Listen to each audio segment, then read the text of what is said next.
വിശുദ്ധ പൗലോസ് എഫെസോസ്കാർക്ക് എഴുതിയ 1-ാം ലേഖനം അധ്യായം 1 മുതൽ 23 വാക്യങ്ങൾ. ദൈവ തിരുമനസ്സായതിനാൽ യേശുക്രിസ്തുവിന്റെ അപ്പോസ്തലനായ പൗലോസ് യേശുക്രിസ്തുവിനായി വിശ്വസിക്കുന്നവരായി എഫെസോസിലുള്ള വിശുദ്ധർക്ക് എഴുതിയതും, നമ്മുടെ പിതാവായ ദൈവത്തിൽ നിന്നും കർത്താവായ യേശുക്രിസ്തുവിൽ നിന്നും നിങ്ങൾക്ക് കൃപയും സമാധാനവും.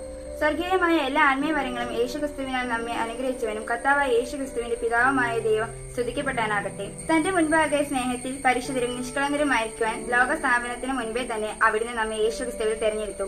യേശുക്രിസ്തു വഴി നാം അവിടുത്തെ പുത്രനായി ദത്തെടുക്കപ്പെടണമെന്ന് അവിടുന്ന് തന്റെ ഹിതവും ലക്ഷ്യവും അനുസരിച്ച് മുൻകൂട്ടി തീരുമാനിച്ചു. അവിടുന്ന് ഈ പ്രകാരം ചെയ്ത് തന്റെ പ്രിയപ്പെട്ടവനിലൂടെ നമ്മെ ചൊരിഞ്ഞിരിക്കുന്ന തന്റെ കൃപയും മഹത്വത്തിനും പുകഴ്ചയ്ക്കും വേണ്ടിയാണ്. അവിടുത്തെ കൃപയും സമൃദ്ധിക്കൊത്ത് നമുക്ക് ക്രിസ്തുവിൽ പാപമോചനം അവന്റെ രക്തം വഴി രക്ഷയും കൈവന്നിരിക്കുന്നു. ഈ കൃപയാകട്ടെ അവിടുന്ന് തന്റെ ജ്ഞാനത്തിലും വിവേകത്തിലും നമ്മെ സമൃദ്ധമായി ചൊരിഞ്ഞിരിക്കുന്നു. യേശു ക്രിസ്തുവിൽ വ്യക്തമാക്കിയ തന്റെ അഭിഷ്ടമനുസരിച്ച് അവിടുന്ന് തന്റെ പദ്ധതിയുടെ രഹസ്യം നമുക്ക് മനസ്സിലാക്കി തന്നു. ഇത് കാലത്തിന്റെ പൂർണ്ണതയിൽ സ്വർഗത്തിലും ഭൂമിയിലുമുള്ള എല്ലാത്തിന്റെയും ക്രിസ്തുവിൽ ഒന്നിപ്പിച്ചിരിക്കുന്നതിന് വേണ്ടിയാണത്രേ.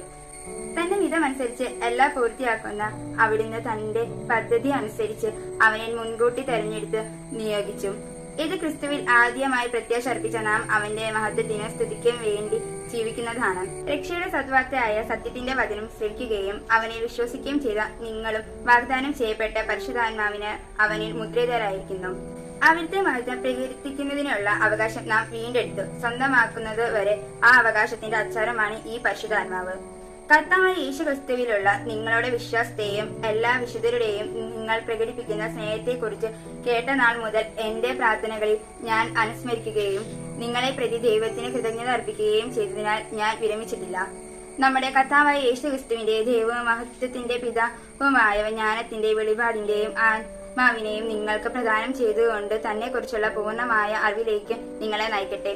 ഏത് തരത്തിലുള്ള പ്രത്യാശയിലേക്കാണ് അവിടുന്ന് നിങ്ങളെ വിളിച്ചിരിക്കുന്നത് എന്ന് അറിയാനും വിശുദ്ധർക്ക് അവകാശമായി അവിടുന്ന് വാഗ്ദാനം ചെയ്തിരിക്കുന്ന മഹത്വത്തിന്റെ സമൃദ്ധി മനസ്സിലാക്കാനും നിങ്ങളുടെ ആന്തരിക നേത്രങ്ങളെ അവിടുന്ന് പ്രകാശിപ്പിക്കട്ടെ.